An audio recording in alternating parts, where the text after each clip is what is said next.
Pertama, semester ganjil tahun 2020-2021 pelajaran IPA ini, Ibu akan menjelaskan materi tentang sistem reproduksi pada manusia.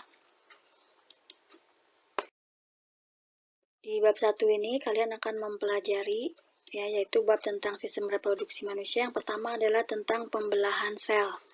Nah, di pembelahan sel ini kalian akan mempelajari pembelahan mitosis. Yang kedua adalah pembelahan meiosis.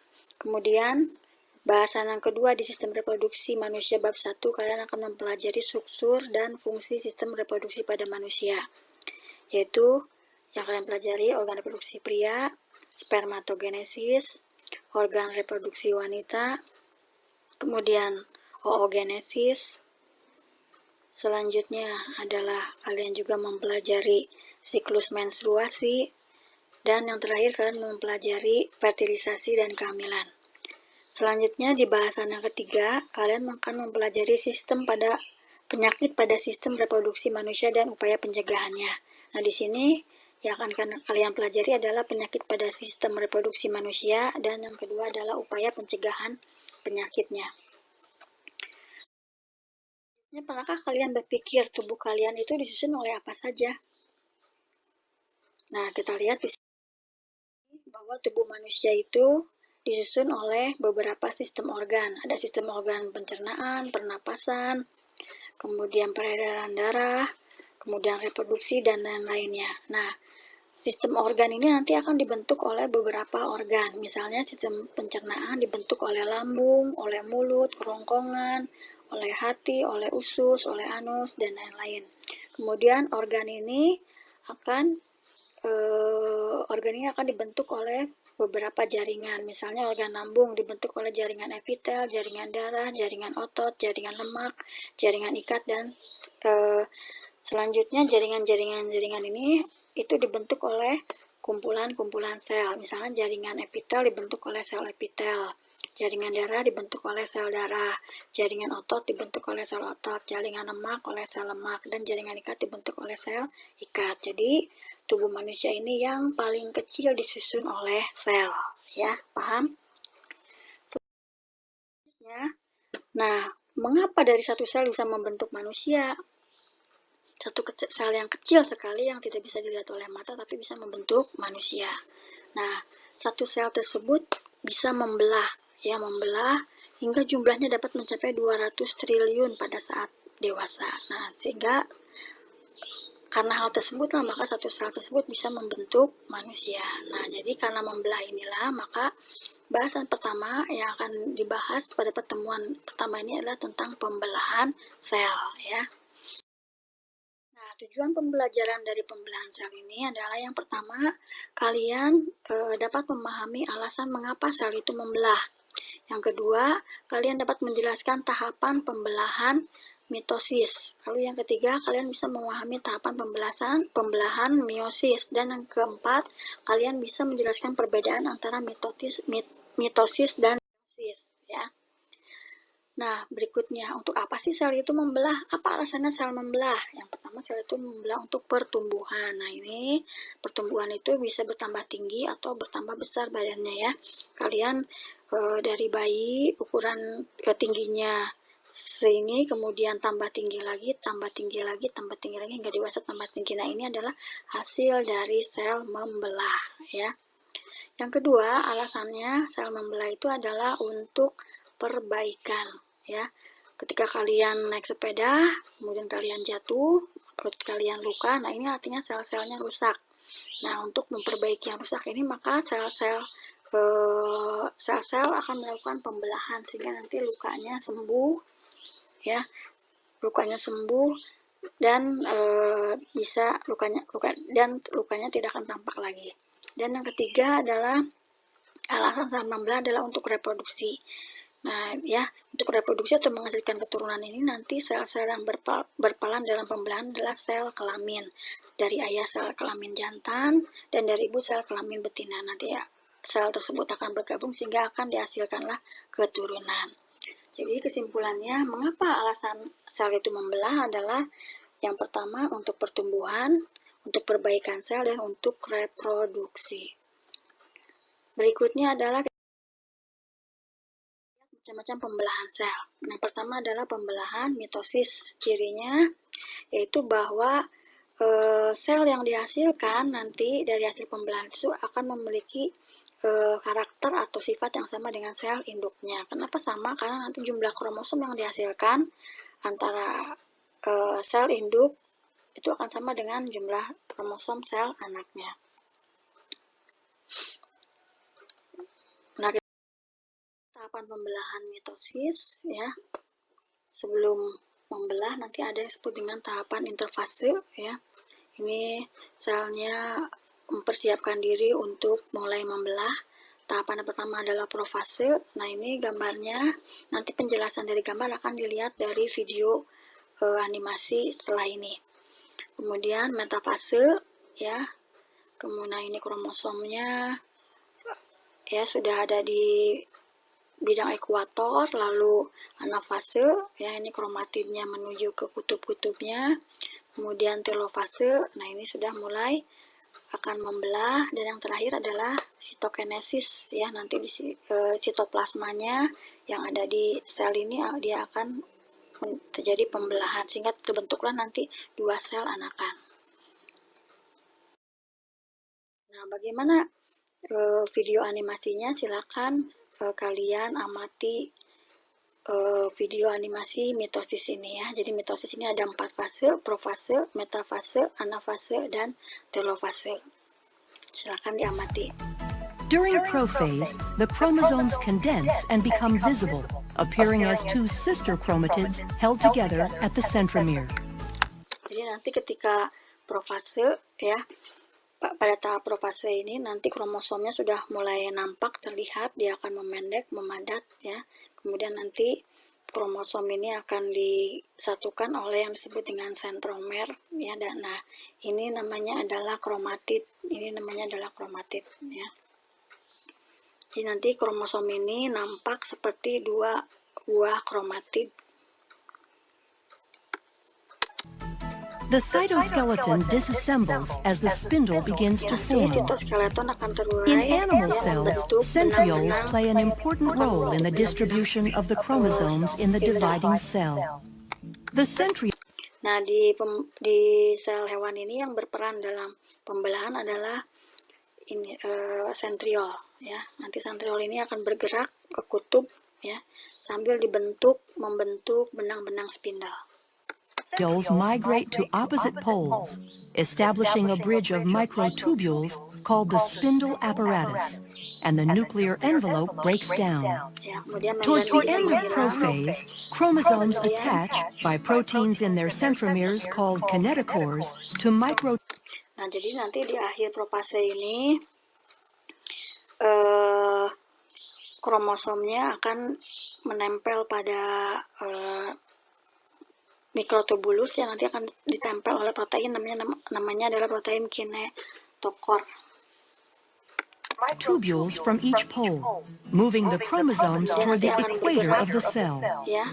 During metaphase, all chromosomes are aligned at the equator of the cell, called the sudah berada di ekuator sejajar dan membentuk lempeng metafase. Metaphase plate. Anaphase begins with the degradation of proteins that hold sister chromatids together, freeing individual chromosomes. The free chromosomes are then pulled by their kinetochores to opposite poles. At telophase, a cleavage furrow forms in the center of the cell.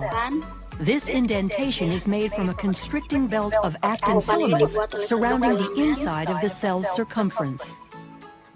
Chromosomes cluster at opposite poles and begin decondensing as the nuclear envelope reforms around them.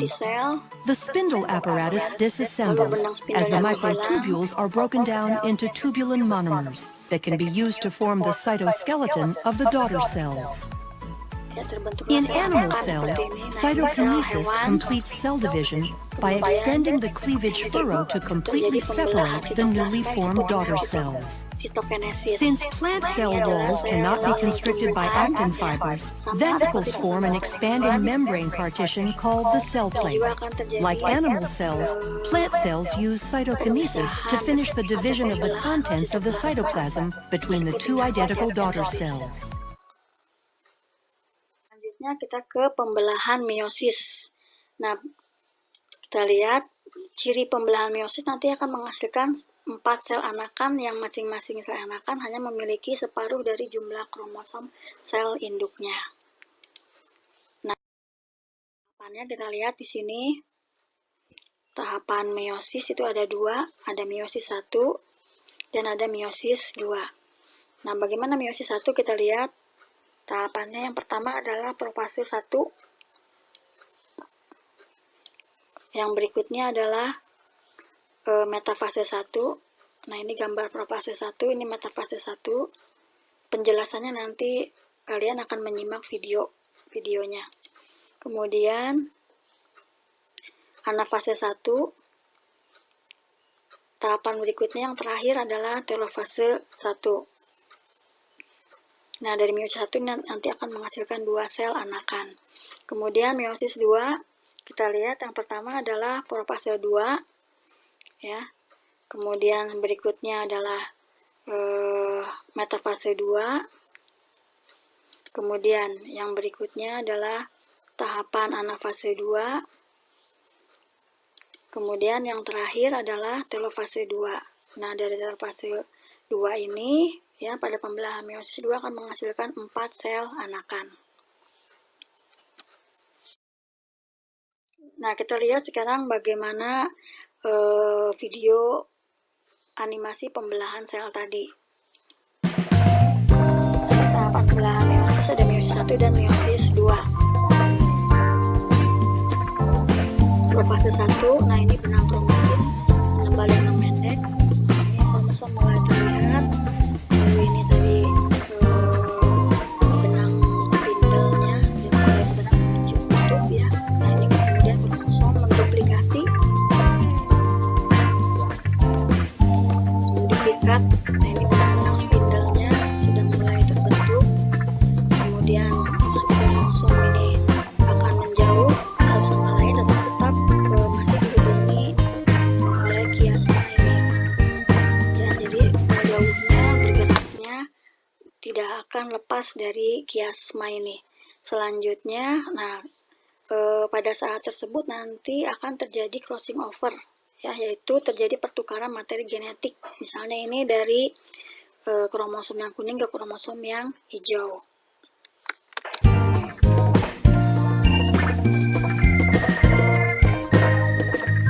Nah, ini masih tahap profase 1. Nah, kita lihat ini masih bergerak menuju kutub, sementara ini masih crossing over. Lalu kita lihat membran inti atau nukleusnya ini mulai menghilang, ya, ini menghilang, ini lingkaran yang di tengahnya. Kemudian ini makin memanjang, benang spindle, dan ini mulai menuju ke tengah pada tahap metafase 1. Ini sudah sejajar di bidang ekuator, ya, kromosom ini, kromosom homolog ini. Kemudian pada fase 1, kromosom homolognya mulai terpisah, ya, menuju ke kutub yang berlawanan. Selanjutnya benang spindle tadi sudah mulai menghilang, ya. Kemudian ini sudah terbentuk inti, ya. Dan terbentuklah nanti 2 inti sel, anak inti sel. Itu adalah meiosis yang pertama. Selanjutnya kita ke meiosis yang kedua, ini sama dengan mitosis yang tadi, ya. Sini membran inti mulai pecah, kemudian ini sudah muncul spindle, ya, spindle-nya makin memanjang. Kemudian ini pada tahap metafase sudah di kutub tadi, ya, seperti ini, metafase metafase.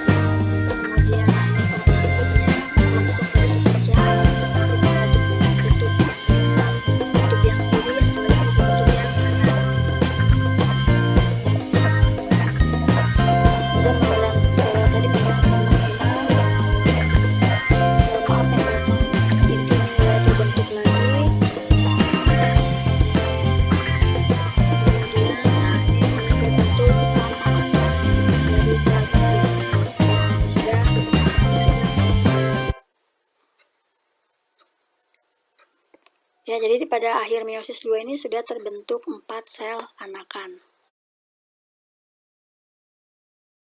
Yang terakhir, apa sih perbedaan dari yang sudah dijelaskan tadi? Kamu sudah melihat video animasinya.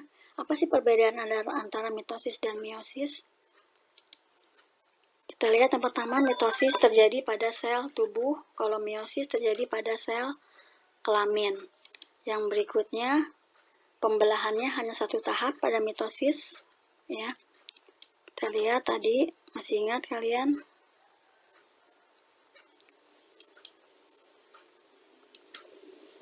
Kalau meiosis terjadi menjadi melalui 2 tahap, meiosis 1 dan meiosis 2. Selanjutnya, kalau pada mitosis tidak terdapat pasangan kromosom homolog, yang ada hanya tadi ya, yang terpisah itu hanya kromatidnya, bukan kromosom homolog. Tapi kalau pada meiosis ini ada pasangan kromosom homolog, ya, pada meiosis 1. Tapi kalau pada meiosis 2, itu yang terpisah adalah kromatid. Meiosis 2 ini sama dengan mitosis. Kemudian perbedaan yang ketiga adalah sel anakannya hasil pembelahan mitosis, jumlah kromosomnya sama dengan sel induknya. Kalau pada meiosis, jumlah kromosom sel anak itu setengah dari jumlah kromosom sel induk. Lalu pembelahan sel mitosis menghasilkan 2 sel baru, sedangkan meiosis menghasilkan 4 sel baru atau 4 sel anakan. Nah, demikianlah tentang pembelahan sel, ya. Silakan kalau kalian masih tidak paham, bisa kalian pelajari lagi di buku paket, dibaca lagi buku paketnya, atau kalian bisa bertanya japri ke ibu. Untuk berikutnya adalah kalian mengerjakan soal yang nanti akan diberikan beberapa menit setelah kalian menonton tayangan video ini. Terima kasih, mohon maaf jika banyak kekurangan. Assalamualaikum warahmatullahi wabarakatuh.